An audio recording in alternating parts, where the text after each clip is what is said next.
പേരയിലുണ്ടല്ലോ നിറയെ കായ പിടിക്കാൻ ചെറിയ കുറച്ച് കാര്യങ്ങൾ ശ്രദ്ധിക്കാനുണ്ട് കേട്ടോ. പ്രധാനമായിട്ടും കുറച്ച് ന്യൂട്രിയൻസിൻ്റെ കുറവാണ് കേട്ടോ ഈ ഉൽപ്പാദനം കുറയാനുള്ള പ്രധാന കാരണം.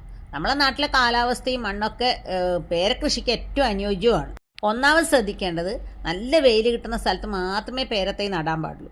അല്ലാതെ 4 മരത്തിനെ നടുവിൽ കൊണ്ട് നട്ട് കഴിഞ്ഞാൽ അവിടെ ആവശ്യത്തിനുള്ള സൂര്യപ്രകാശം കിട്ടില്ല. അതേപോലെ തന്നെ എയർ സർക്കുലേഷൻ വളരെ കുറയും.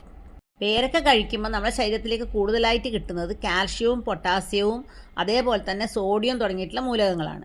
അപ്പോൾ അങ്ങനെയുള്ള മൂലകങ്ങൾ കൂടുതലായി ചേർത്താൽ മാത്രമേ നമ്മുടെ പേരയിൽ നിറച്ച് കായ ഉണ്ടാവുള്ളൂ. അതിന് ആദ്യം തന്നെ ചെയ്യേണ്ടത് വർഷത്തിൽ 2 തവണ 1/2 കിലോഗ്രാം പൊടിഞ്ഞ കുമ്മായം പേരക്ക് ഇട്ട് കൊടുക്കണം. പേരയുടെ ചോട്ടിൽ നിന്ന് 2 അടി മാറിയിട്ട് 1 അടി താഴ്ചയുള്ള തടാണ് കൊടുക്കേണ്ടത്. അപ്പോൾ പൊടിഞ്ഞ കുമ്മായം തന്നെയാണ് ഏറ്റവും നല്ലത്. മണ്ണിലൂടെ പകരുന്ന പല രോഗങ്ങളും നിയന്ത്രിക്കാനും ഈ പൊടിഞ്ഞ കുമ്മായം സഹായിക്കും കേട്ടോ. പിന്നീട് നമ്മൾ ശ്രദ്ധിക്കേണ്ടത് ഏറ്റവും പ്രധാനപ്പെട്ട കാര്യം മാക്സിമം ജൈവവളം കൊടുക്കണം.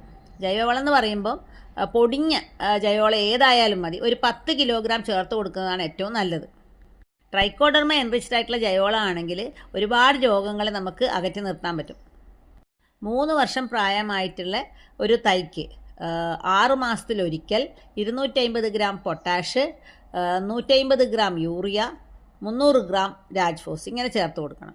ഇത് ഈ അടുത്ത കാലത്തായിട്ട് കൂടുതലായിട്ട് കാണുന്നത്. നിങ്ങളുടെ പേരിൽ ഈ പ്രശ്നമുണ്ടോ? ഫ്രൂട്ട് ക്യാങ്കർ അല്ലെങ്കിൽ ഫ്രൂട്ട് സ്കാബ് എന്നാണ് ഇതിൻ്റെ പേര്. ഇത് ചെറിയൊരു കറുത്ത പുള്ളിക്കുത്ത് പോലെയാണ് ആദ്യം പ്രത്യക്ഷപ്പെടുക. ഇത് പിന്നെ വലുതാവും. കായ വലുതാവില്ല.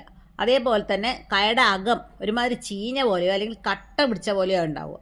അപ്പോൾ അത് ഒഴിവാക്കുന്നതിനായിട്ട് 20 ഗ്രാം സൂഡോമോണാസ് 1 ലിറ്റർ വെള്ളത്തിൽ കലക്കി സ്പ്രേ ചെയ്യും. ജൂൺ മുതൽ ഡിസംബർ വരെയുള്ള സമയത്താണ് കേട്ടോ ഇത് കൂടുതലായിട്ട് ഉണ്ടാവുക. 2 ആഴ്ചയിൽ ഒരിക്കൽ സൂഡോമോണാസ് സ്പ്രേ ചെയ്യാം. അതേ സൂഡോമോണാസ് തന്നെ തടത്തിൽ ഒഴിച്ചു കൊടുക്കുകയും ചെയ്യാം. ഹാർവസ്റ്റിംഗ് കഴിഞ്ഞിട്ടാകുമ്പോഴത്തേക്കും നമുക്ക് നല്ലൊരു പ്രൂണിങ് കൊടുക്കുന്നതും പേരക്ക് നല്ലതാണ്.